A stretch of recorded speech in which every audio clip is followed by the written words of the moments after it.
The most wonderful time of the year. Although, let's be honest, around the holidays, things really add up. But here's the good news. Only at Verizon, you can get a single line for $50 per month when you switch and bring your phone. So, while ice skating for two is definitely costing more, here at Verizon, you can save. Gifts for your third cousins? Steep. A single line with Verizon? Not so steep. A real tree? Pricey. A single line with Verizon? Less pricey. Flights to see Meemaw and Pops? Those are up. A $50 per month single line? That's down. Even a trip to the Atlanta Holiday Market will cost you more. But with Verizon, you can switch and bring your phone for just $50 per month for a single line on unlimited welcome, with autopay plus taxes and fees. All this to say, during the holiday season, when everything is costing more, you can get more for less right now at a local Verizon store. $15 monthly promo credits applied over 36 months with a new line on unlimited welcome. In times of congestion, unlimited 5G, 4G LTE may be temporarily slower than other traffic. Domestic data roaming at 2G speeds. Additional terms apply. Cinesmack contains spoilers of the spoiling type. If you don't want your spoilers spoiled, please turn back now. Otherwise, enjoy the show! Gentlemen, let's broaden our minds. Lawrence?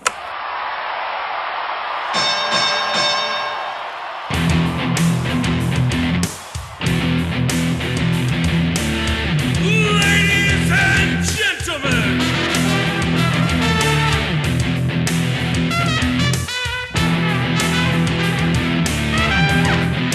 Welcome to the main event! This is Cinesmack! And the winner is...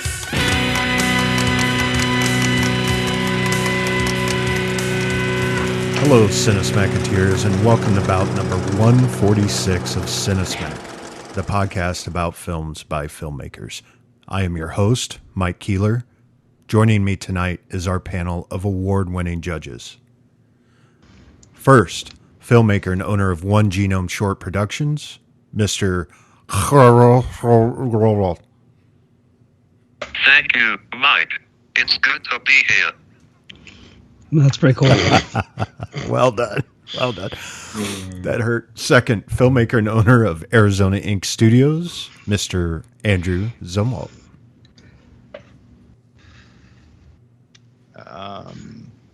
Yeah, smart things, because I will never be this smart, ever. Smart things. Third, filmmaker and owner of Cheshire Moon Films, Mr. Timothy Haggis. We will pause. We will repeat ourselves, and you may interrupt us at any time.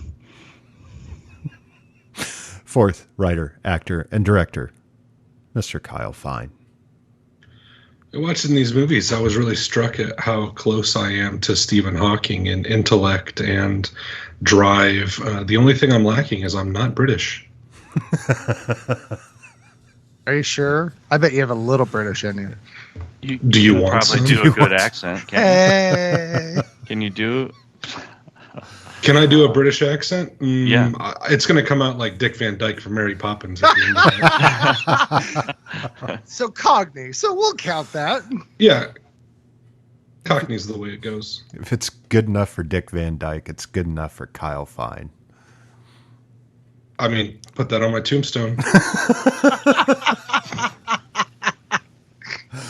Along with pepperoni, please. He may outlive us all. It's true. Tom, if that happens, you've all been in a horrible car accident. Oh, yeah, that's a good time to mention that we are recording on the road next week. We're actually going to be driving in a car all together while we record. Oh, well, everyone but me, because I'm the one who has to survive, right? Oh, yes, that's true. You'll have to just call in. But the four of us, minus you, will be in a car. Alexa, Google how to cut brake lines. All right, let's poke the monkey, find out what we're discussing this month. Ladies and gentlemen, Cambridge code breakers and stargazing students, welcome to the main event. Tonight, two tales of brilliance battle it out on the big screen, which will reveal the secret of a successful story and which next picture will remain perpetually perplexed. In the first quarter, from 2014, written by Graham Moore and Andrew Hodges, directed by Morton Tilden, starring Matthew Good, Keira Knightley, and Benedict Cumberbatch. The Imitation Game. In the second corner, also from 2014, written by Anthony McCartan and Jay Hawking, directed by James Marsh, starring David Thewlis, Felicity Jones, and Eddie Redmayne. The Theory of Everything.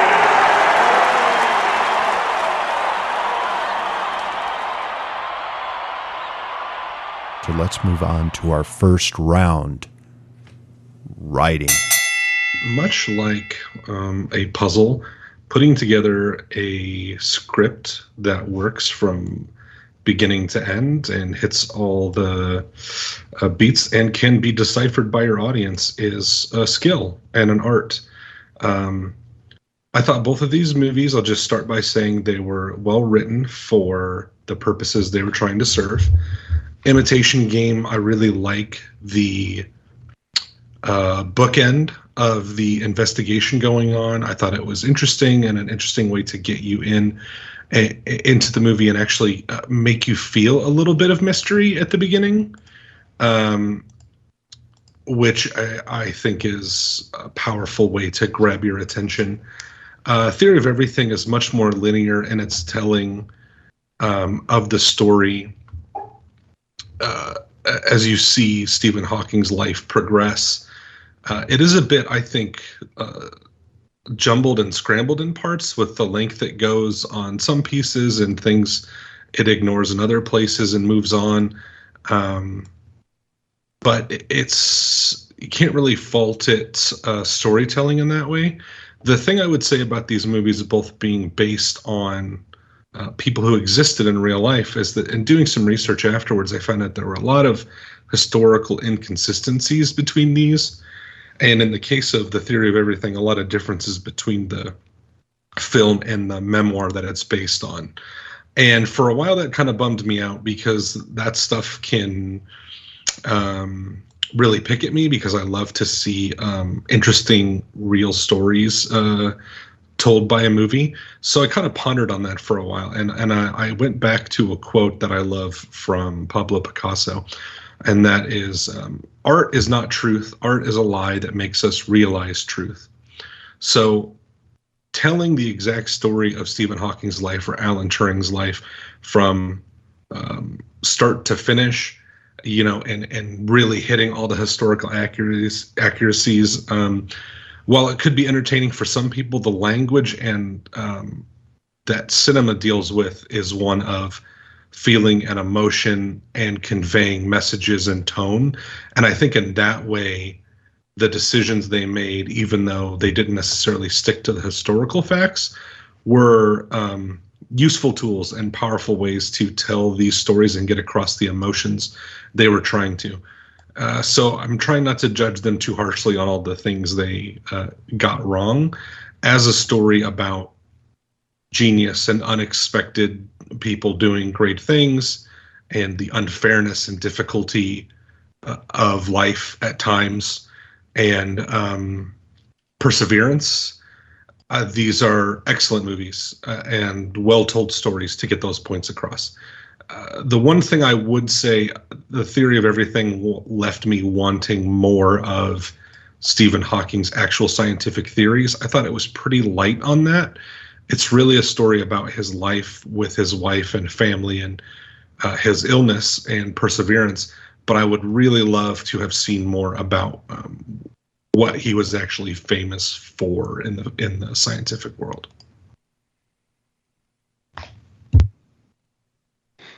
Yeah, I think both of these films are really very well written. I think one of the things that stood out to me for Imitation Game was the dialogue. I really liked the dialogue. It was very sharp and concise. And again, like you said, Kyle, it's kind of like this, films are this fantasy world we live in where people are able to, come up with and say these things so perfectly, right off the bat. There's no, stumbling or stammering or anything. But I think that's one of the things I really liked about Imitation Game is I felt like the dialogue was very strong. But yeah, I think whether they're, truly accurate or not, both are well written and both very entertaining movies. I give a lot of credit to, yes, there could have been a lot more of everything. They could have made both these movies a lot longer. And part of me wonders if they'd come out today, that they'd run, 2.5 hours plus, because that seems to be movies like this just, I don't know why, like the Oscar bait movies have to be so long, but it was a kudos to the writers for keeping them both, around 2 hours and a bit more manageable. And I think it makes the movies, they're difficult subjects, they're not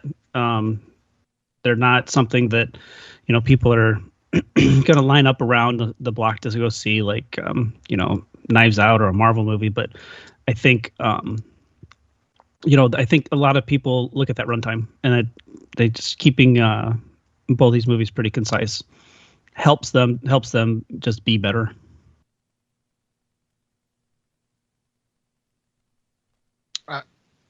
I agree. Both these movies were fantastically written.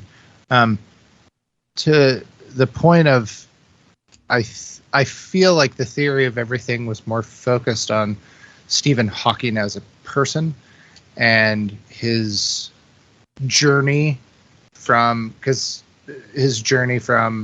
where he started to some of his, I would say, earlier part of his life after he wrote his first book. And I can see where you're coming from. It would be interesting to hear more about what he was famous for, his scientific research, his theories, his proofs, actually, that came true. As a moviegoer, I think it would be difficult to write a story that would be captivating enough about someone who writes and theorizes equations to the average moviegoer to be enjoyable. That was a long ways to get there, but they made it about Stephen and a little of the romanticized, the ups and downs, the family, because how do you write a story where Stephen Hawking is explaining his equation for a black hole to your everyday moviegoer? That's really hard. And I think that would be very difficult for anybody, and possibly even for the writers to even understand, to be able to portray that in a way that would be notable.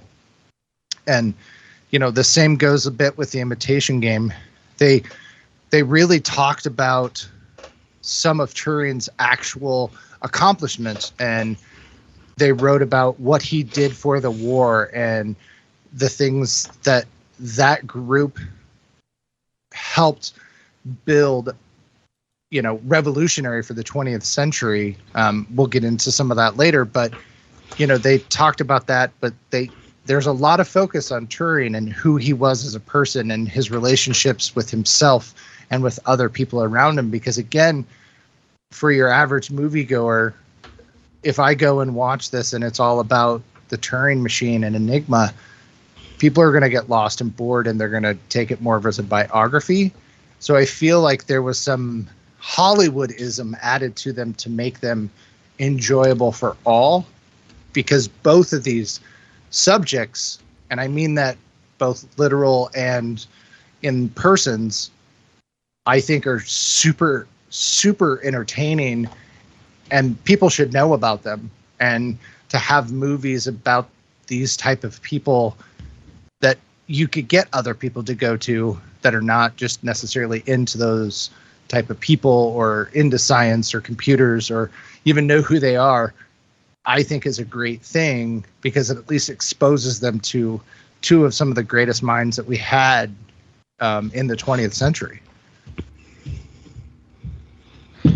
Yeah, and I feel like if you were to get in more into their scientific theories or into more detail about what they did, that might end up falling more under the category of like a documentary or something, as opposed to, you know, a narrative entertainment type film. So sure. I think they really kind of had to focus on what, you know, most of us would relate to and their personal lives and their personal struggles and that kind of thing. So I really think they probably did the best thing that they could do with each of these, and highlight the importance of what they did, but not necessarily get into the nitty-gritty details of it, because I'm not sure that we would be interested or be able to comprehend in any kind of detail. So I think both did what they had to do to be entertaining. I will give credit to Theory of Everything in that, like, Hawking's theory of everything is kind of the bow that kind of, I mean, everything that happens, and I mean, it's in his theory of that, and it kind of provides a skeleton for the screenplay, that of all of these moments throughout his life, that everything is connected. Mm-hmm. and leads you down the path. And I thought that was really well done. I don't know if there's any way to incorporate the Enigma machine into telling the story in Imitation Game. It would be pretty confusing, but no, kudos to Theory of Everything for, I don't know, just it seems like it had a better package and had a bow on it that just was a more complete movie, I think. Well, and his actual theory, they tried to write it as as his world, as the focus. Because if you notice, at the end, they reverse time, and his whole theory on black holes and time is all based around every single moment is trapped in a loop that is all intersecting all at the exact same time. And so it's interesting that his theory is how they kind of structured the movie around to do that entire loop in a vague way, maybe, but at least I picked up on it. Maybe it wasn't intentional, but when they reverse his entire life at the end, it makes you really think about those moments, and that's kind of the key point of everything he does throughout the movies. He talks about points in time and when does time stop. So it's kind of interesting that was the basis, at least it felt like that was the basis of the structure of the writing. Yeah, I think it just maybe made me hungry to learn more about these individuals, which, I mean, maybe that's the point, and it's good to get people interested in it. I think that's a huge success, because like I said, these are two of the most brilliant minds that we still base hundreds of thousands of things on. I mean, we're recording a podcast right now. This is all done on a computer, would not have been possible without Alan Turing. Mm-hmm. And I keep telling Jill about Turing tests and how that's something we do every day now to differentiate ourselves from a computer or a machine that's thinking. You gotta love that as a Blade Runner guy. Yeah. Well, and that's that is the goal in developing AI. I know. I think those things are going to get more and more difficult as time goes on. Mhm. Because there's a key point in the movie where he says that, yeah, I think machines can think, but they'll think differently. Well, I don't know. They may think differently, but they're going to sure as hell resemble the way humans think. Maybe in part because it's humans that are creating them. But and one of the lines that in the Imitation Game was, the only way to beat a machine is with another machine. Like, that is such a profound. Right. I don't know if Alan Turing ever really said that, but whoever wrote that line, it's super profound, especially in the time that this was going on and what they were doing. That's amazing. Yeah. And do machines have morals? Are there evil machines and ethical machines? Anyway. I want to talk real quick about the biopic have these cliches of this epilogue text that runs at the end. And it's just, I don't know. How else do you tell people, how the story ends without making a 4-hour movie? Right. I always feel weird reading at the end about, I was like, oh, he had 3 grandkids. Pretty awesome. The one in Imitation Game, where, like almost they worded it almost as if it was like a shocker, like, and today we call them computers. Like, holy shit, are you serious? I need to get yeah. That was, I don't. Where do I get one? I know that it's necessary, but it's very cliche, and it kind of drives me nuts. So one of the things that I'm sure we'll talk about in every category, but these two movies were actually up against each other for Best Adapted Screenplay in 2015 for the Oscars. So I think that's one of the reasons we're doing them, is that they were kind of both head to head. They came out at the same time and were very competitive against each other the same year. Yep. And Imitation Game won. Oh, spoilers. Yeah. Jeez. Well, now let's see who I was a segue into, but will it win here? Now I'm going to have to go back, and I'm going to have to relive that moment, so I'm not. Start the loop. Let's put it to a vote. Kyle. Oh, boy. Difficult, because I think they're both good, but I found myself admiring the writing more in The Imitation Game. Okay. Andrew? I would also have to agree with Kyle. I found both of them very, very well done, but The Imitation Game stands out just a little bit more. Okie dokie. Gabe. Imitation Game. Wait, that's not the right guy. Tom. That's wrong. Yeah, you have to do your Sherlock voice. No, I think the Academy got it wrong. I think Theory of Everything's a better screenplay. Oh, all right. Screenwriter Anthony McCartan spent nearly 3 years convincing Jane Hawking to agree to a film adaptation of her book. And this is the screenwriting debut of Graham Moore. He had wanted to write a film about Alan Turing since he was 14, as he considers himself a quote-unquote sort of computer science geek who used to go to space and programming camps. I always wanted to go to space camp, mainly because of that 80s movie. The movie. Yes. Oh, that was my recommendation. Oh, my God. Jinxie. Jinxie, that's right. Take Dom. All right, second round, acting. So, some pretty spotlighted, amazing performances here. So, we're going to start with The Imitation Game.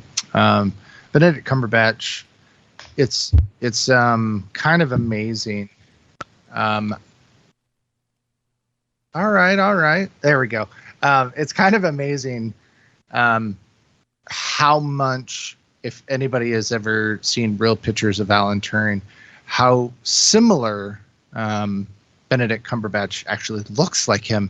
And actually the younger version kid that plays Alan when he's a young kid, Alex Lothar, I think is how you pronounce his last name, Alex Lothar. He really really looks like Alan Turing when he's younger, and it's quite remarkable that they did such a nice job matching him up. Benedict Cumberbatch has this ability to hit up roles and obtain a persona very well. And, you know, based on things that I have read about Turing, he fits the model. He fits the I guess eyewitness experiences that people had with Alan Turing. And I find that to be fascinating. And I'm not sure what kind of research he did or what kind of things he did to get into that character, but he pulls off exactly what I had envisioned an Alan Turing would be, that if I would have met him. He was very, very strongly against violence. You know, he was a very troubled genius, I guess is the best way to put it. You know, he had such a brain that focused so much on his creations, both physical and also equational wise, that socially he felt like he would be an awkward person. And I feel like Benedict actually came through with that kind of acting, and you could actually see that without it being weird. So I really appreciated that. Keira Knightley, I really like Keira Knightley. She's a pretty young lady. She can act.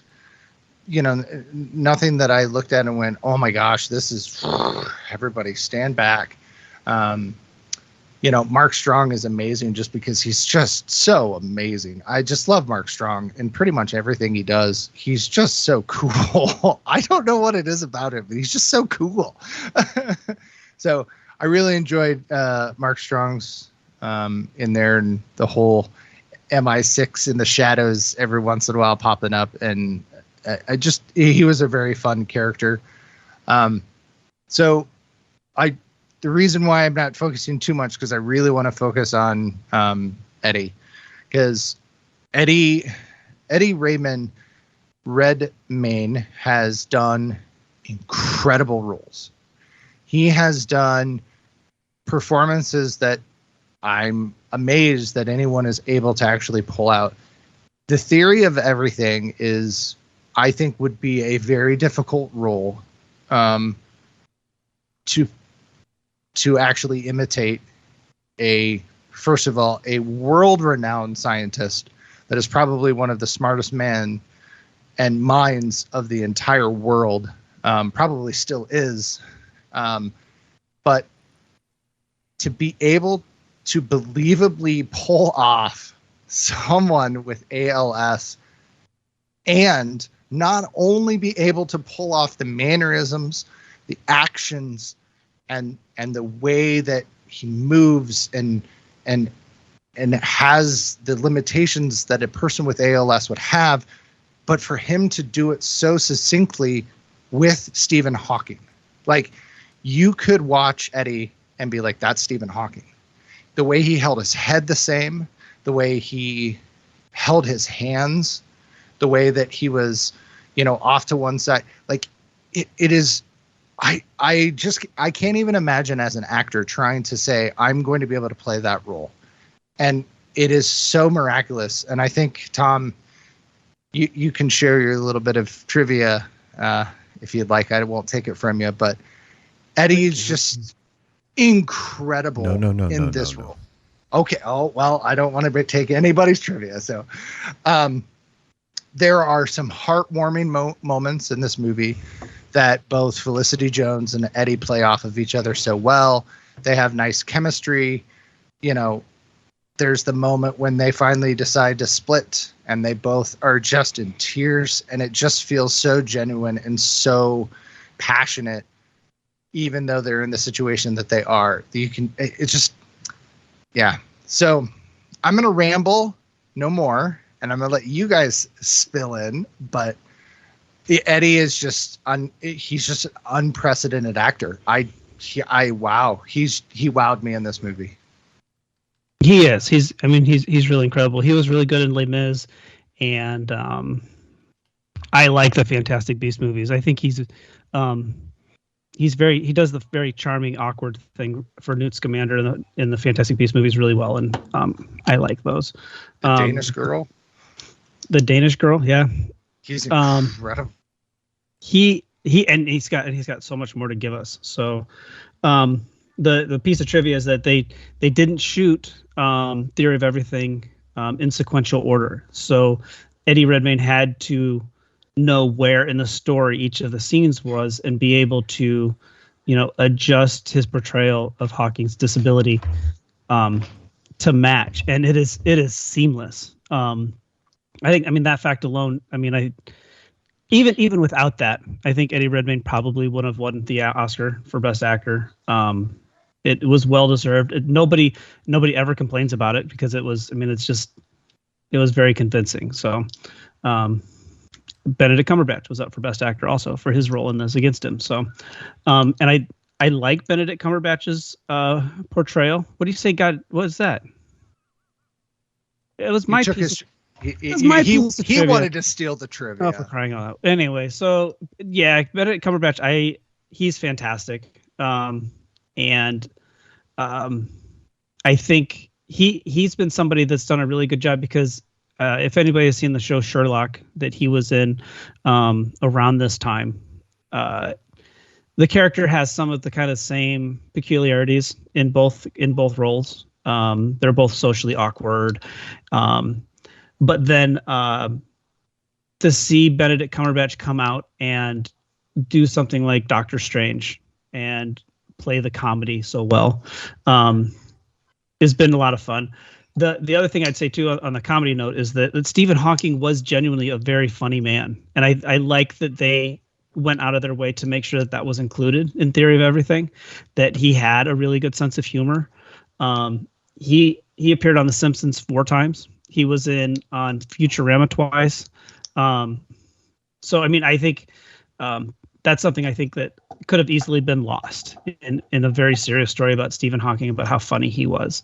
And it definitely brings levity to a story that could kind of fall into the sad trap. Well, and, he's been on, he's also, on Family Guy. He has been on The Big Bang Theory as a reoccurring character, and in fact even appeared multiple times on The Big Bang Theory before he passed. So he is, not only is he brilliant, he's an actor in a sense too, and he did very funny things on those shows, and it just, they brought some of that humor, light humor that he is, and I from what I've read, people have said he is, as funny as he is smart, which I think is absolutely hilarious to hear. Yeah. So, a lot of people have said that about me too, but I don't go bragging about it on the internet. Well, Yeah, like you were saying, Benetton Cumberbund is a really good actor, and he is. Yeah, if it wasn't for Eddie Redmayne, right, we'd be talking and raving about how great his performance was as Alan Turing, and I don't want it to get overshadowed. He truly is an amazing actor. Mentioning Sherlock, that's one of my favorite shows I've seen in the last, however long, 10, 15 years. I don't know, but it's incredible, and he absolutely he drives that whole show with an incredible performance, and even as Smaug and as Doctor Strange, there's really not anything he can't do and excel at. He's a British national treasure. But I think Eddie Redmayne gives a generational type performance, akin to like a Daniel Day-Lewis or some of the other ones that we talk about, in like the history of acting. I'll just share, I'll get a little vulnerable with you guys. There have only been 2 acting performances that ever moved me to tears or brought me close to tears, and Eddie Redmayne was one of them in this movie. His performance was so incredible. And then Hilary Swank in $1 Million Baby was the other one that, but yeah, just unbelievably privileged as a film watcher to see these guys act. they're putting on a masterclass up there. And I got to give a shout out to my man Mark Strong, who is the most handsome, coolest man in the world. I don't know what he did to become like that, but I just want him as me. I want his life. I want to look like him and act like him and be in all his movies. He's great. Mark Strong's the best. And then don't forget Charles Dance, another one of the coolest British guys. God, the Imitation Game is a who's who of awesome British actors. Mark Rylance is in it, and like I said, Charles Dance and Mark Strong, and holy shit, man, Matthew Good is in it. Oh yeah, he's pretty good with an. He's pretty good at this. Yeah, the cast.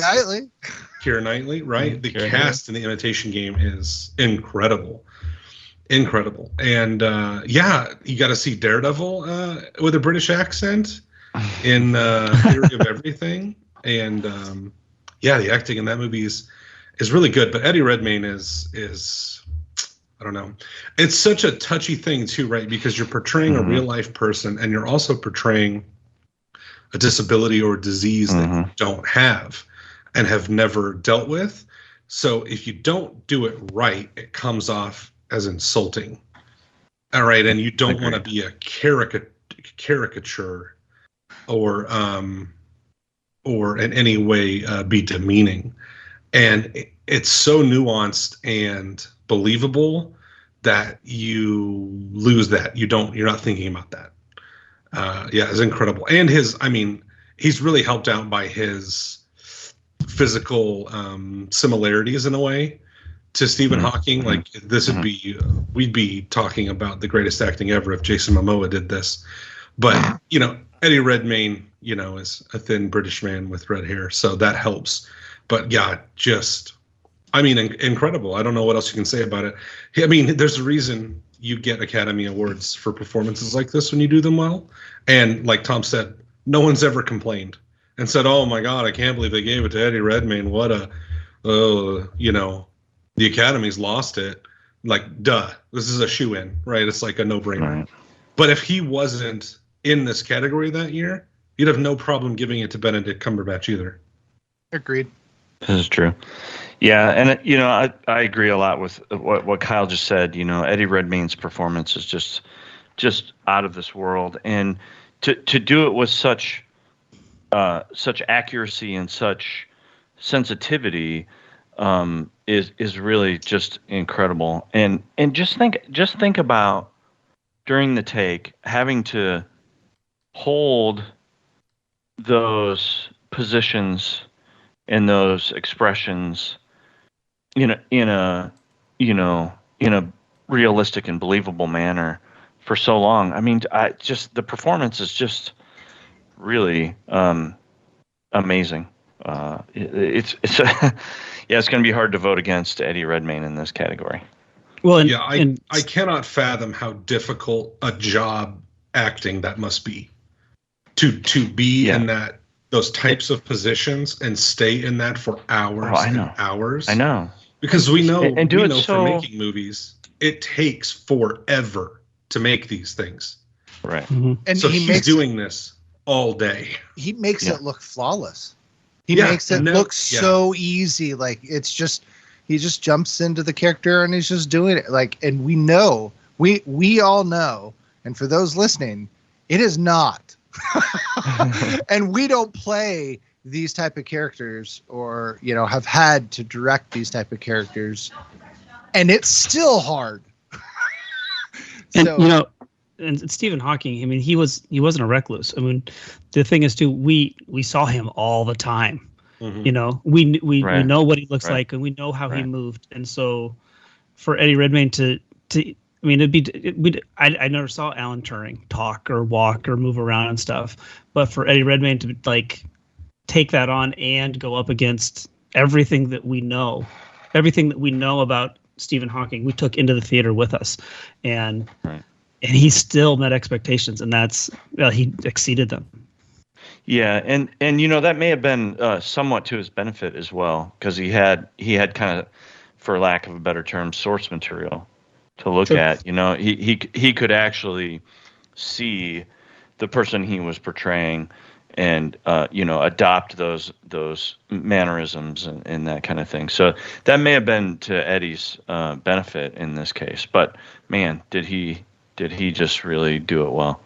I mean, you easily could have, if you had never seen Stephen Hawking, you easily could have believed that Eddie playing Stephen Hawking was actually Stephen Hawking. Like it was so. There's a scene. There's a scene where he publishes his book, The Brief History of Time, and they're putting him in the window of the bookstore, and they zoom in on the cover, and I'm like, is it really Stephen Hawking on the cover, or is it Eddie Redmayne on the cover? I don't know, and I still don't know. That is the real book. That was the real book. It's really Stephen Hawking on the cover. That was the actual book. That was his cameo, in a sense. Right. It's very difficult to tell, though. Yeah. I didn't know. I had to look. All right, let's put it to a vote. Andrew. Again, these movies are really hard to vote against each other. Both groups are incredible, but Eddie just pushes this one way over the top. He's a gift to our acting community, and so I have to give it to The Theory of Everything. Okay, Gabe? Eddie Redmayne in The Theory of Everything. That one was correct. Good job, Gabe. Tom? Theory of Everything. And Kyle. Yeah, I don't want to go overboard praising, but these are Eddie Redmayne. It's a privilege to watch something like this.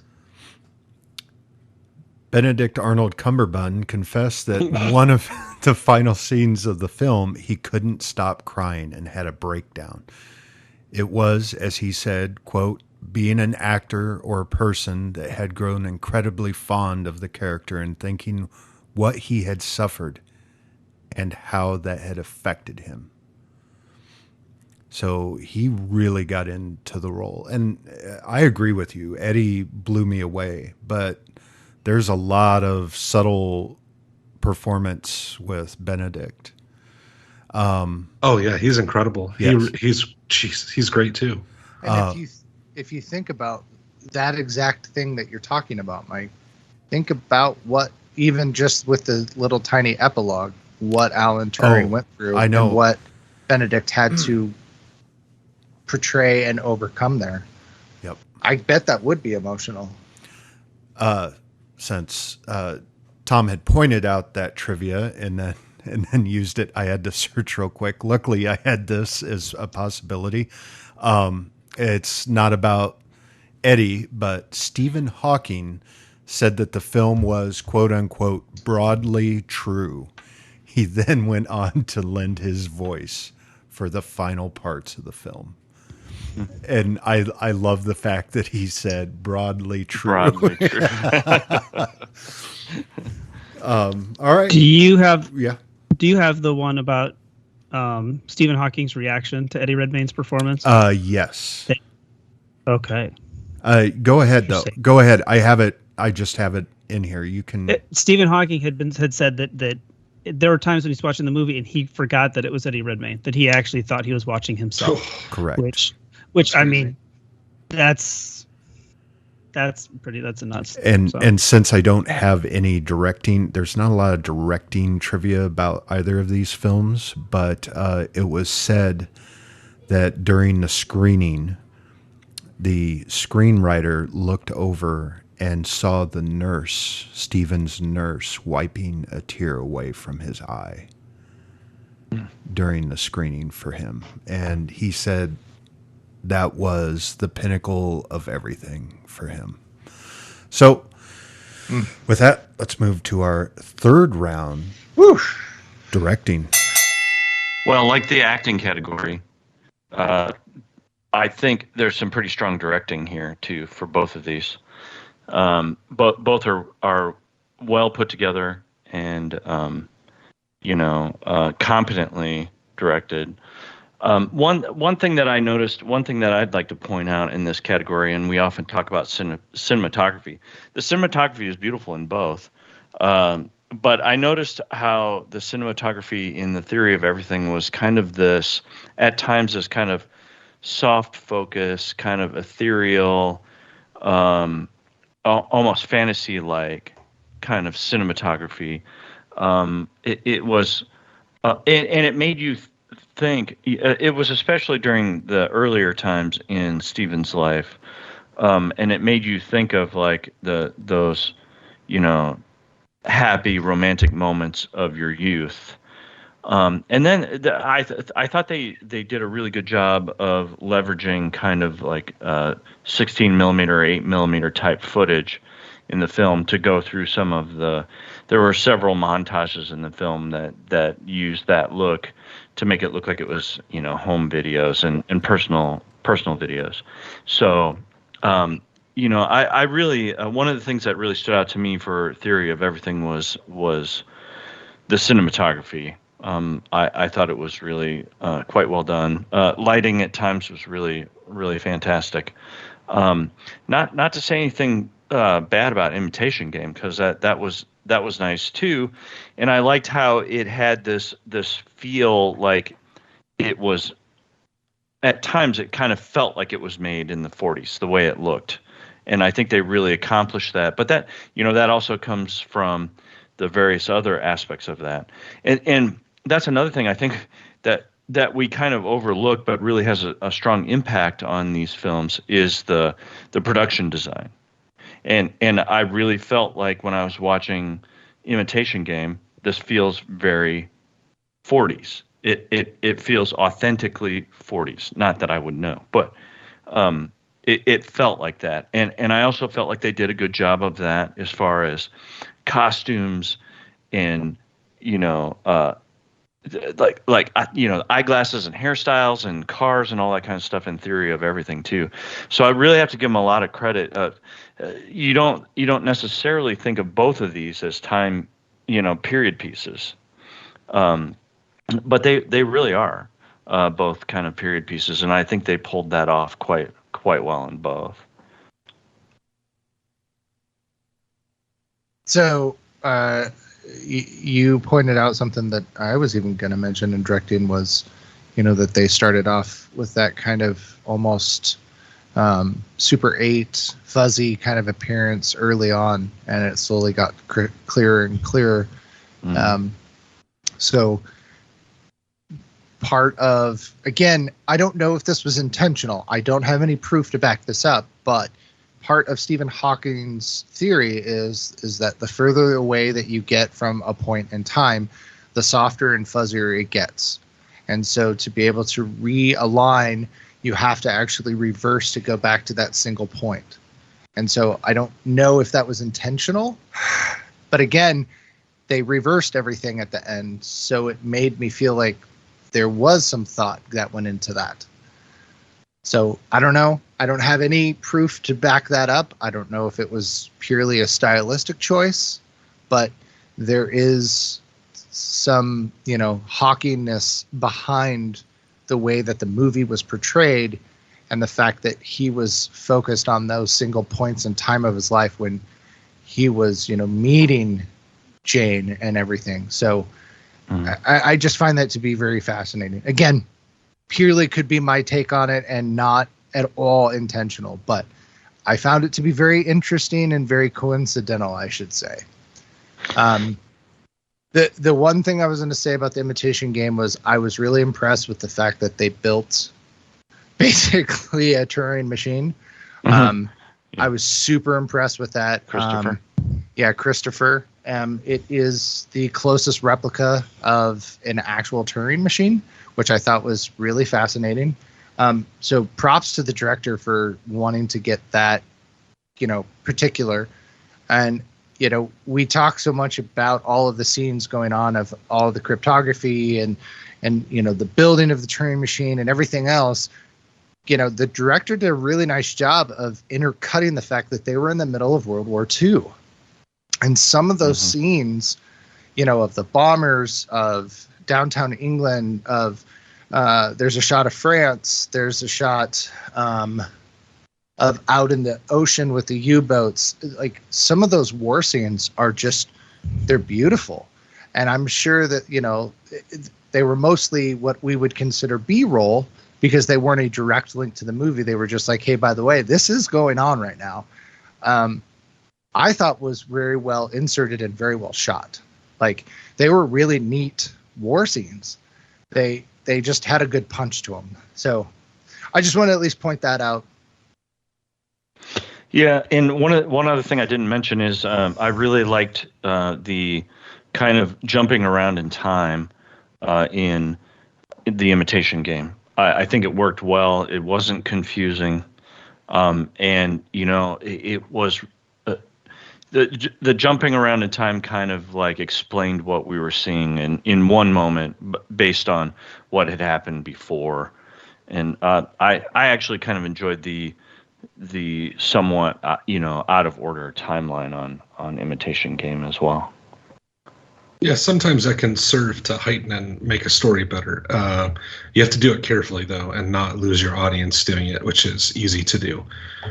I would say these movies are both very well directed. The thing that kind of struck me a little bit in the beginning of The Theory of Everything was how saturated in color it was. They really leaned into that at certain points. Which I don't know. I don't know. I can't say it like took me out of it, but I was a little bit like, ooh, this looks like a little artsy, and I don't know if I'm going to follow. But like, I stuck with it, and it didn't really bother me or anything like that going on. But it was an interesting choice.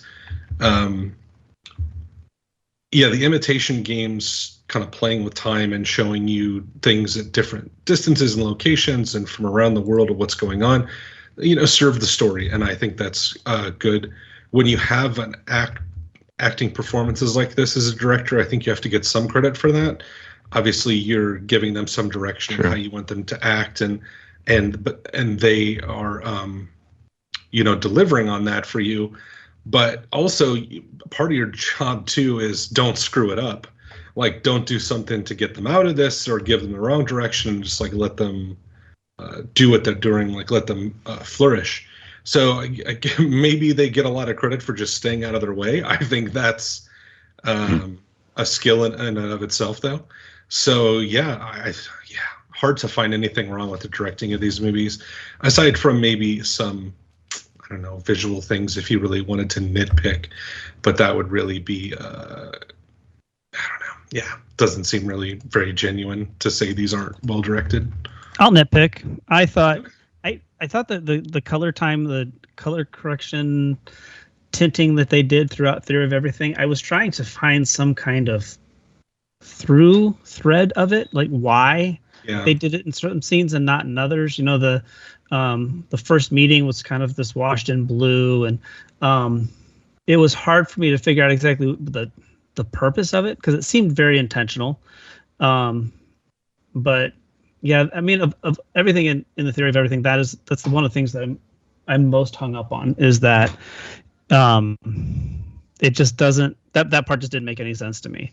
There were some other weird choices, like and I guess this is kind of like a writing thing too, but in Imitation Game, like did he really leave the Bible cipher sitting on the table for like 6 months? Like, at no point did you have an opportunity to I don't understand why that got left in the room and was still sitting there so long after, that they started searching for the mole. And if you're the mole, why did you leave the cipher on the table for so long? Like, get rid of ditch the Bible. They did say he wasn't the brightest bulb. And I thought somebody might say that. And I thought, but still, like 6 months? I mean, so... I think that was a little Hollywoodized because according to some of the biographies, that is not technically how that happened. So, I mean, and there were some things like that. There's some things and I know I applauded the movies for both being nice run times, but there are parts of Imitation Game that just seem rushed. The turn, like Alan shows up and gives everybody an apple and makes a joke and suddenly everybody's cool with everybody. And that felt weird. Maybe it's a British thing, they're just kind of okay and very polite. And but I don't know. I thought that the turn, it seemed a little fast. So the director said, "Give everybody an apple, so everyone can be an asshole, and then they're all friends." Yeah. So yeah, it's perfect. It was that rule. You don't bring enough for everyone. Yep. So, yeah, British to give someone an apple for a gift. Gift. Well, So, he was also very awkward. I mean, that was the whole idea, is that it's a strange, awkward gift. Mm-hmm. And that's one of the things I read that kind of was the craziest, is that this idea that Alan Turing was bad with people is like a complete fallacy. Apparently, he liked to work alone, but didn't have any problems working with a group, and actually had a good sense of humor, people said, which does not come across in the movie at all. He was quite a socialite, but when he worked, he was you couldn't get through to him when he was in the middle of work. So like the scenes where he's working on the machine and designing, and they try to talk to him, and he's just so focused that he has no concept of anything else going around him. Those are the parts that I've read that are true, but him not liking other people, that I would agree with Kyle. He liked people. But again, he may have been very awkward in the cryptography thing because he was trying to get people to believe him, and no one wanted to believe him, and he was just set forth, and so Hollywood took that and ran with it. Maybe. I wasn't there. It makes the story more interesting, perhaps, right? If you want to portray him that way. I also wanted to mention, in Theory of Everything, I found it really awesome that the director really focused in on the change that ALS does on a body. And if you watch it, you'll notice that Redmayne gets smaller throughout the film. So like when he first is sitting in chairs is when I really start noticing it. The height back of the chairs gets higher because he's getting smaller. And I found that to be little subtle things that the director, at least took into account with the nuances as they're trying to portray that succession as he moved through his life. I would hope that would be partially the director, probably screenwriting and some other things. But, I thought that was a neat little, because a lot of people wouldn't think about that stuff. And you can really see that change, I guess.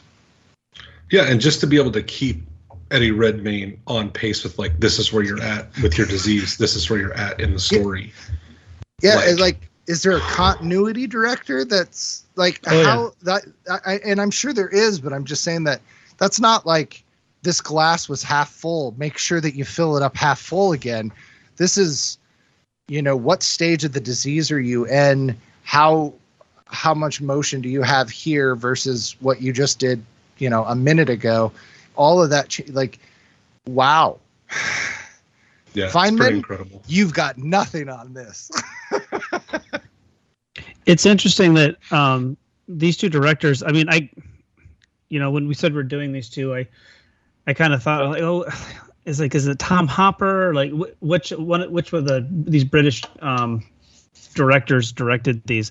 And James Marsh and Morton Tildum don't have a whole lot of notable films in their history, which it's weird that these two kind of stand out. And I don't know.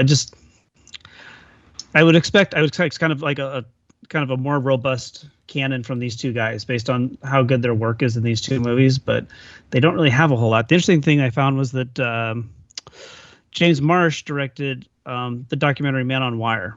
Yeah, I was going to mention that too.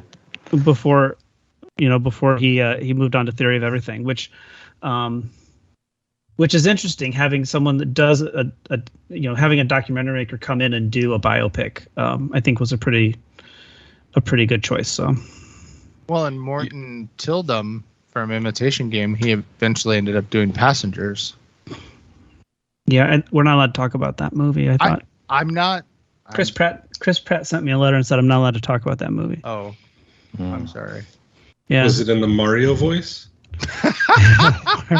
Oh God, we're gonna get pratted, Wow. We're gonna get pratted. aren't we? Oh no. Yeah.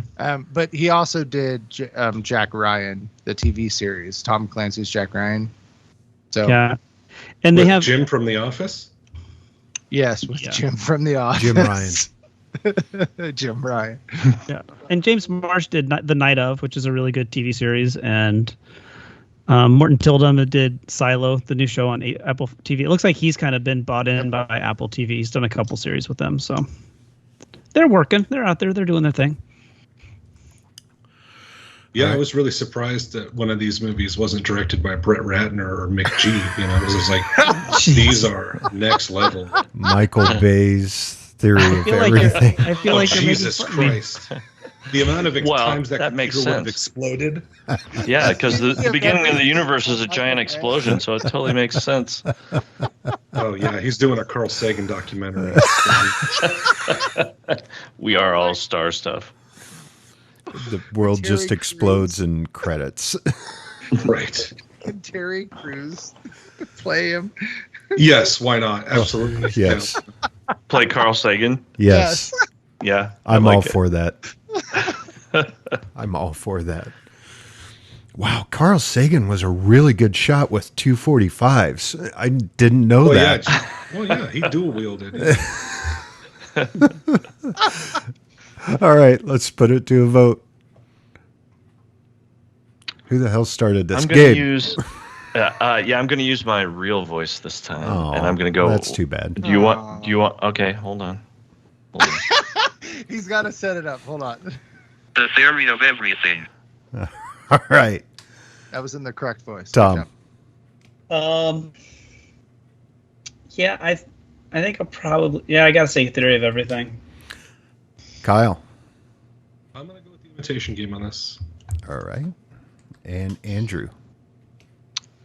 Yeah, again, super close, but I'm also going to go with the Imitation Game because they built a freaking Turing machine. Yeah, they did. I don't have any trivia for directors, so let's make it quick and move on to the fourth and final round overall. They built a Turing machine. That's your trivia. That's all you need. Oh my God, you guys have no idea. What do you think it costs to get one of those James, for your house? I 'Cause I'm just getting just one. bought one on eBay. Yeah, maybe I want one of pounds, those. right? what would it do for you at home? I don't care. It just looks fucking cool. Yeah. Do you know how much electricity that your bill would just? Oh my! I can't even. Oh my God! Well, I mean, it I'm costs. not using it $100,000. for anything. I should mine Bitcoin with it. You know what's really funny is you would probably start doing that and find out that is the actual hack to the universe, and it mines bitcoins the fastest over anything else on the entire planet. Yeah, might be. Okay, Yeah, Tom and it costs overall. All right. So we've talked a lot about everything with these movies. What did I do? Your mic is really hot for some reason.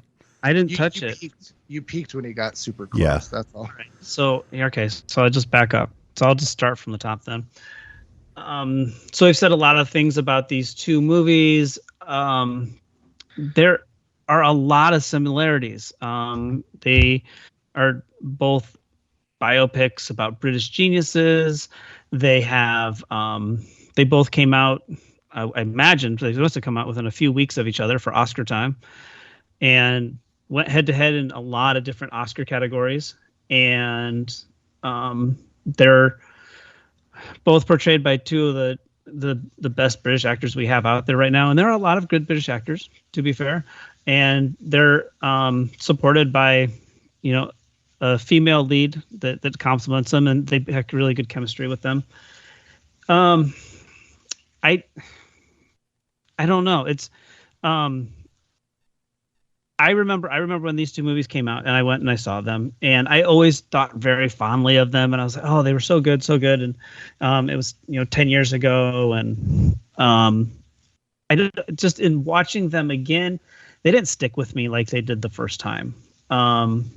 They weren't as impactful or as moving the second time watching them. I don't know why that is, but it just there's a kind of a sense of a paint by numbers with these movies, that there aren't a whole lot of surprises. We know some about Alan Turing. We know a lot about Stephen Hawking because of their, Alan Turing's very early death and Stephen Hawking's very public persona. And I don't know. I don't know. It just wasn't. I still like the movies, but they certainly kind of went down in my estimation since the first time I saw them. So it would have been better if I just hadn't watched them again. But they're both really well done. There's some clunky storytelling in both of them, like I mentioned about the Bible and the turn of all of Alan's coworkers very quickly, and so by that measure, I think what lifts both of these movies are elevated by two incredible actors. I think they're both just acting tour de forces, and if you want to watch exquisite acting, these are two movies that I would definitely recommend, because but it just doesn't get much better than these two guys. Newt Scamander and Doctor Strange. Yeah, I agree with you on that. You come for the acting, you stay for the acting, right? That's what you're watching in these movies, is these, very rare, amazing performances. There are a lot of good actors that do a lot of good work, but Eddie Redmayne is on a different level. Like, he's playing chestnut checkers in this movie. And then, yeah, I think they're good. Are they rewatchable? I don't think these movies are very rewatchable. I think there's something you would recommend to people and be like, hey, you should watch this. It's a good movie, and you won't regret the time you spent watching it. It's a good film, but no one's putting this on and just like vegging out or like, oh, I gotta watch this again. Part of that too is how heavy they are in places. It's just like, hard to really get in the mood to watch another movie where someone is very unjustly, their life is ruined by the government for being who they are. Like, that's very difficult to like, it makes me feel great. I love it. But I think that you need to see them, right? Like, if you're a fan of movies, or if you have any interest in these types of stories, especially if you're into cryptography, or I think you could probably skip The Theory of Everything if you really love science. Like, if you really like Stephen Hawking, it's definitely for you. But like, it's not going to scratch like your science itch, I don't think. But yeah, I don't know how rewatchable they are. Like, and will they live on? I think they'll live on for their acting performances, and they'll probably always be viewed as very good movies because of that. I did want to touch, though, like you mentioned, on run times. Yeah, these movies both ran at 2 hours, and I've realized that I have become so jaded by movie run times that I was like, oh, cool, only 2 hours. Not bad. Because like every movie now, I just went and saw John Wick 4, and it's 3 hours long. Jesus. And I'm like, okay. And I loved John Wick 4. I didn't feel like I was there for 3 hours. But really? That movie needs 3 hours? Now, sometimes when I watch older movies that are an hour and a half, I feel great about my choice. I'm like, yes, 90 minutes is the perfect length for this movie. But it's just so rare now. God, everybody's just making Gettysburg again. Avatar 2, 10-hour movie, baby. Yeah, and we didn't we didn't get any intermissions or anything.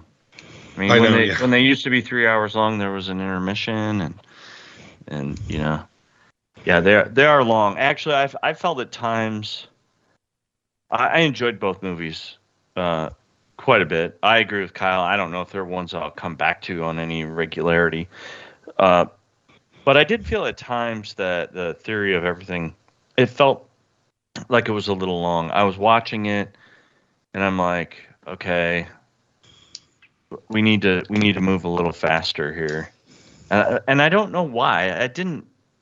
I enjoyed it, but there were times when I felt like, this is I'm kind of the opposite. It's like I see a movie that's 2 hours long now, and I'm like, oh my god, does it really have to be 2+ hours long? You know, it's like I have actually been dissuaded from watching movies because of their length. You know, it's a 3-hour movie, and I'm like, I don't have time for that. I can't sit. And maybe, you know what? And maybe I'm ADHD. I don't know. I probably have adult, ADHD. I can't sit and do one thing for 3 hours straight, uninterrupted. I can't do it. So it's really hard. And so I actually watched The Theory of Everything over 2 days, in part because I started really late at night and that kind of stuff. But, you know, it's like I don't know that I can sit through movies that long on a regular basis. I did sit through John Wick in the theater. I didn't get up. I think it's interesting because time does funny things when you're watching a movie. You know, if a movie is bad, a 90-minute movie feels like 4 hours. Yeah. If a movie is great, 3 hours goes by in a blink. Right. So it really just depends on the movie. And I think that would be a different theory. That's relativity. That's the theory of time dilation based on IMDb score. Right. Einstein didn't take IMDb score into account. And I think that's really why we don't talk about him anymore. I mean, I think that's his problem. But yeah, time does funny things when you're not enjoying yourself and when you're enjoying yourself. Like I said, a 3-hour John Wick movie felt like fun, and I enjoyed it. If Billy Zane's The Phantom was 3 hours long, I'd burn the theater down around me. So you won't watch it's hard to watch a 3-hour movie, but we'll sit and we'll binge a 6-episode series off of Netflix on a weekend. Yeah, and I've never done it. I would like to, but I've never done it. That's like the biggest. Everyone is always 3 hours is too long for a movie, but yet those are people that will also sit down on a Saturday and they'll watch an entire series. But you can take breaks. I'll watch a 3-hour movie, but I won't binge a show. Like, right. I will break it up because I just. Yep. I don't know. There's natural breaks. I can take a break and like absorb the story. I'm the same way. I'm the opposite. I will watch a 3-hour movie, and if it's good content, like what you guys were saying, you know, I'm all for it. So there's one thing that I think is interesting about the Imitation Game that we didn't really bring up anywhere else, and I think this is about the only place to bring it up. But so there's one scene in there when they finally actually crack Enigma, and the reason I'm bringing this up, because this is actually one of the most notable parts of Turing that I have read in his autobiographies and some other books, is once they broke Enigma, they couldn't tell anybody that they broke Enigma. And the amount, like, you know, you see that scene in the movie, and it's a pretty heavy scene, but to imagine being in that position, to know that all it would take would be, hey, I can save, 2,000 lives of British soldiers, but we can't because it would make us lose the war. How that would be I can't even imagine the weight to be in a position like that. That would be, especially because, once again, Turing did something that no person had ever been able to do up until that point. So it's kind of incredible. I'm going to respectfully say that I disagree with the rewatchability comments. And maybe that just makes me the nerd of the group. I don't know. I have watched both of these movies multiple times. I've read Stephen Hawking's books, college during, some of our physics and our random, crazy, stupid calculus classes that we took.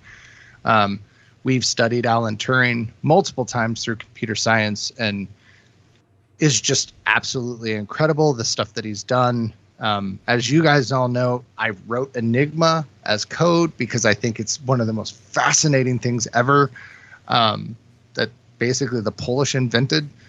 It's so, to me, I enjoy watching these movies because it makes me have that get up and go, that drive, that like, geez, am I really doing anything with my life? Because look at what these guys changed the course of history. They did something that make them people of, will live on forever for what they did. Both of them, not just, inventing basically one of the very first computers, but also, Stephen Hawking with his theories, which many of them have come true, which makes me very worried about his entire chapter on artificial intelligence and all of his theories and stuff about that, because it makes me a little nervous. But nonetheless, we have devised so many scientific discoveries and theories and equations, and there have been huge discoveries with string theory and black holes, all because of Stephen Hawking. And, one of the things that at least I have heard before about Stephen Hawking is, he was given ALS because otherwise he would have taken over the world, because he was brilliant. And so you can only have one or the other. But he, he's changed so much for so many things that, I don't even realize probably some of the things that he has done for the scientific community, let alone for our regular lives. And for me, I enjoy these type of movies. I enjoy, the acting and everything, but it makes me think about these people, and maybe it's a personification, and I look at it and be like, can I be this great? Can I do something in these fields that I'm passionate about and actually change the course like they do? And maybe that's where I get some of them. Imitation Game is also in my World War II playlist, because I have all the World War II movies that I possibly can get my hands on in chronological order. So this would fall under those as well. But I don't know. I have a different perspective on it in that sense. Yeah, I think you could maybe argue that Alan Turing made Stephen Hawking possible. Sure. Because the computers that Stephen Hawking uses later to speak and to write and to do all those things that he does after the ALS has taken over. So in some way, they're potentially kind of related, and one led to the other. Mm-hmm. I could see that. Just a weird thought. I would just kind of reiterate too that scene where they break Enigma, where they're in the bar and they get the idea that they figure out a way to crack the code, up through them realizing that they can't tell anyone, is probably the best 10 minutes out of both of these movies. It's tense. It's really well acted. It moves like gangbusters. It is, and it's just fraught with philosophical dilemma. And if all of Imitation Game was that solid, I think it probably would have gotten more votes. But I also think I probably would have killed myself watching it, because I don't think I could keep that up for 2 hours. So, but also the one part of that is actually true, which is absolutely hilarious, that they actually cracked Enigma because of the narcissism of Adolf Hitler. Mm-hmm. Mm-hmm. Because of Heil Hitler. That's actually how they cracked it, which I think is absolutely, you think about that and you're just like, wow, that's all it took. Yeah, it's crazy you could come up with something so sophisticated and then miss something so simple. Yes, absolutely. Well, but it is the only time in the history of man that the ego of a leader has brought them down. So it's the only time. Right, sure. only time. Right, yeah, the only time. Never happened. Never happened. Has never been repeated ever since. No, not this week. That's funny. We talk about poetic license in trying to, tell a story that may not even be true. And the fact that that's true is just ridiculous, because you'd think like, oh, they got to make that up. No one would be that stupid. No. Yep. Like, no, yeah. That was actually the key. Well, I know we're at our time, but I just want to point out too, you kind of have to think of the British as some of the greatest code breakers in history. I mean, not only do they figure out the Enigma, but also during World War One, they originally had the Zimmerman telegram that was sent to Mexico from Germany saying, hey, if the U.S. gets into the World War, we will help you take back the Southwest United States to Mexico. Yeah, one of the craziest stories they don't tell about the war. Right. Yep. And the British British couldn't tell the United States that because they were listening in on their transatlantic cable. So they could not go to the Americans and say, hey, yeah, you might want to know that Germany's trying to get Mexico into the war. Yeah, They it's couldn't funny. do that. I just watched The King's Man Oh, yes. just recently, and they mentioned that in there that is a small part of the movie, Right. trying to get the U.S. into the war. And to think that the Polish are the ones that actually invented Enigma. Yes. And it wasn't actually Germans. They just took the actual idea and they built upon it. And it wasn't German scientists that actually developed the final version of Enigma. Only German scientists added on rotors. All right. Let's put it to a vote. The history podcast. Wait, is this a wait? It which could- one yeah, is this? it Is could this a movie? devolve. Yeah, It could Bring it all devolve together. very quickly into that. Tom. Theory of everything. Okie dokie. Kyle. Very difficult for me because, like I said, Eddie Redmayne is unbelievable. But for my overall enjoyment of the movies, I guess, and would I watch it again, I'm going to pick The Imitation Game. Okay. Gabe. Yeah, these are both great movies. It's hard to pick one. I think I'm going to go Imitation Game as well. Wow. And Andrew. We're going over it. I'm the same way. It's super hard. I'd watch both of these. I have watched both of these, so I have to go with the nuances. So I'm gonna go with the theory of everything. I really am. It's pretty damn close, though. Okay. Last bit of trivia. Eddie Redmayne is a good friend of Benedict Cumberbatch, who played Stephen Hawking in the TV film Hawking in 2004 for the BBC. Cumberbatch is the first ever actor to play the scientist on screen. Both actors were nominated for Best Actor in 2014 in 2014 at the Golden Globes and Academy Awards. Another little bit of trivia about Stephen Hawking that I love. When driving around in his wheelchair using his computer voice, Stephen Hawking would say, "Exterminate, exterminate," just like the Daleks in Doctor Who. They kind of showed that in the movie. Yeah. I was going to say he doing that does it around- in the movie, Right. With the nurse. But that cracks me up. And we touched on the fact that he had a wicked sense of humor. Oh yeah. So, yeah. All right. I'm going to do math, and you guys are going to give your recommendations for this month. We'll start with Kyle. Ooh, okay. I actually have one this month. I didn't have to scramble. So I just watched a movie not too long ago, and it is tangentially related to these, and it's about super secret spy stuff and British people and the war. And that is a movie called Operation Mincemeat, which is another fascinating tale from history where true life is far stranger than fiction. If you don't know the story of Operation Mincemeat, it's about planting fake intelligence and trying to get the Germans to believe it, and the quest to have that done in a really unbelievable way.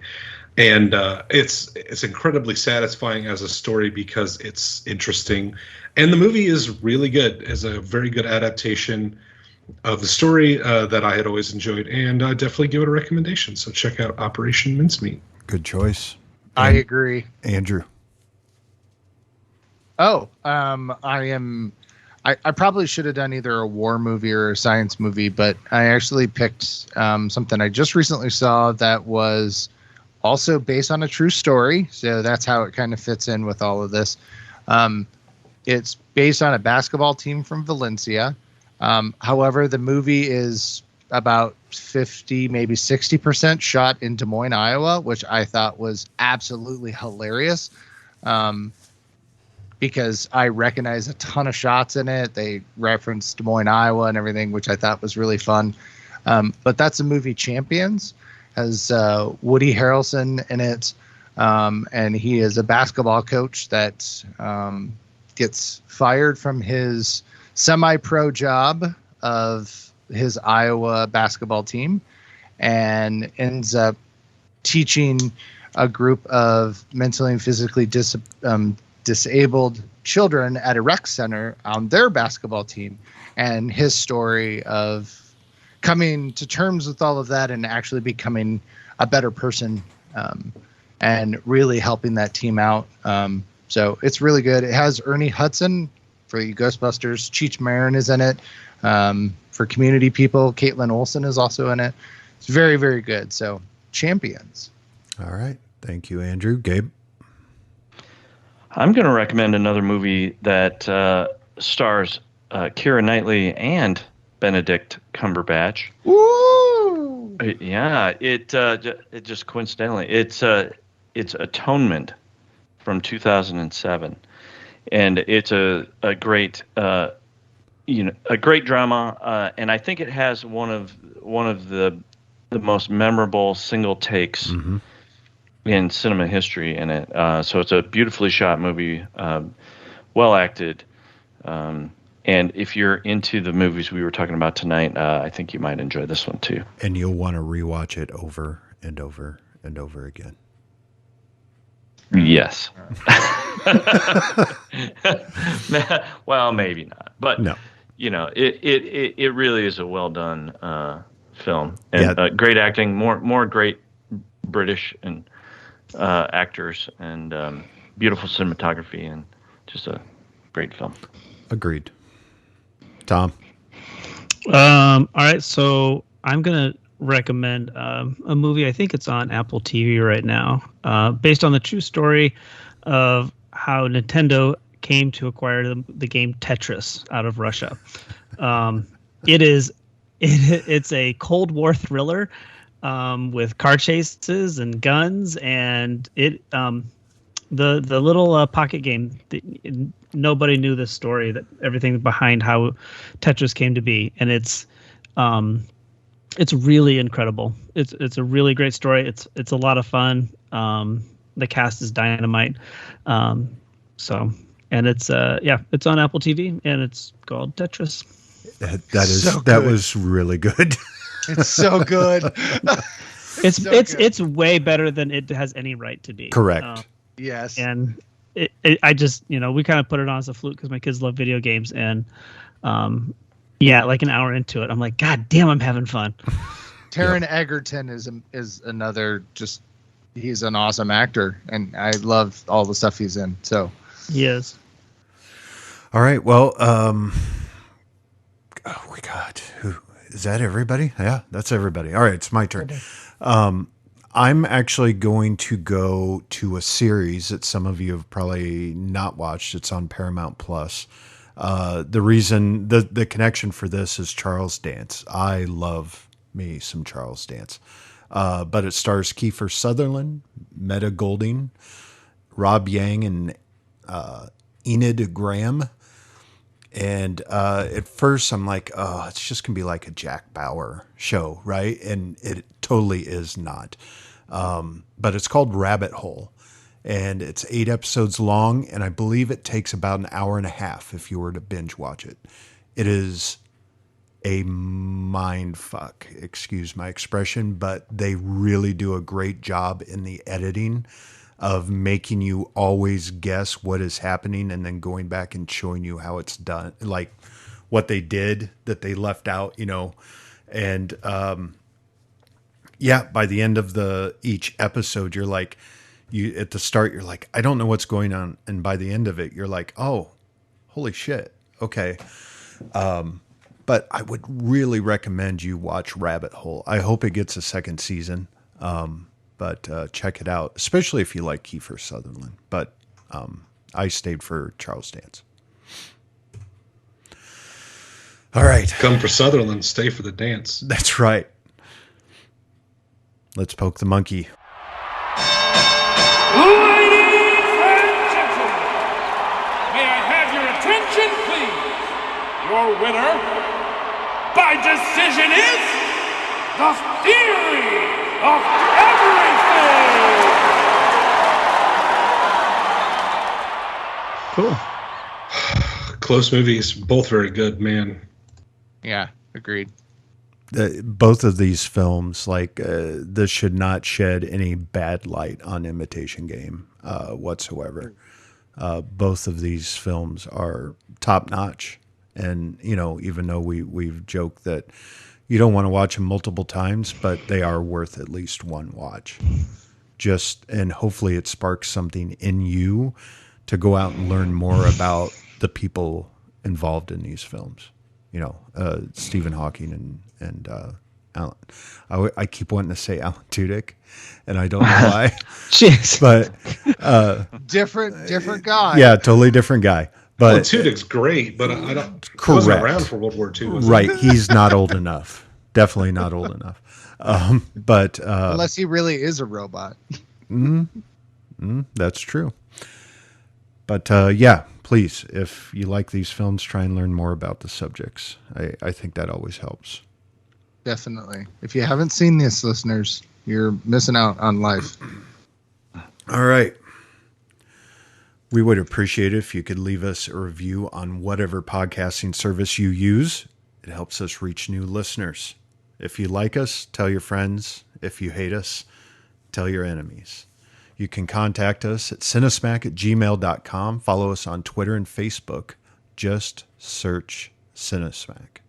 In June, we grab our bag of quarters and log on as Free Guy takes on Ready Player One. For my Gabe. Jesus. I am yours, Mike. I am totally yours. God. You can tell that the geniuses have influenced Mike greatly. Oh, my God. For Gabe, Andrew, Tom, Kyle, and myself, thanks for listening, and go catch a flick. Oh my Gabe. What an episode. Wow. My Gabe. When are you coming over, my Gabe? Soon. Very, very soon. But My favorite Anna Chlumsky movie, My Gabe. Talking about my Gabe. Where's his glasses? He needs his glasses. Steven. Talking about my game. My game. My Gabe. Wow. Named after that wonderful song, Gabe? Yeah, I don't know how to feel exactly. I don't know if I should feel special. Or... You should call a Freudian slip.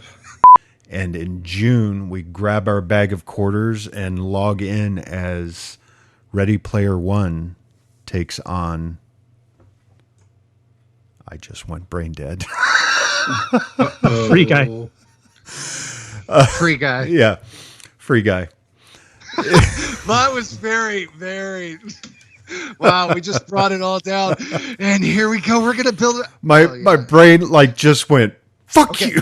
You know what? Take two. Do it again. Build it up. We're behind all it. Right. First time. There it is. All right. That was like a glitch in the Matrix. It was. Yep, there was. Slate and action. Let's poke the monkey. The theory of everything. Did you hear that? Yeah, I did. That was really low. It was low, but It was low. It's because I didn't mean to do it. I accidentally pressed the button. Oh. Is that the winner? I don't know what the winner is. I could do it for the winner if you want me to. 9-7. Ooh, it's as close Was as we what? get. Theory of everything. we could have 9-8. That'd be closer. Where would that That other would meant vote come someone from? voted twice. Yeah, that means, yeah. Mike, Stephen Hawking has something he wants to say to you. Oh, okay. Fuck you, Mike. So good. I don't know why he's so rude. This has been a test of the Southsider Studios podcast system. This was only a test. If this were a true lack of entertainment, your head would explode. Go to iTunes and subscribe to our feed. Just search Southsider Studios.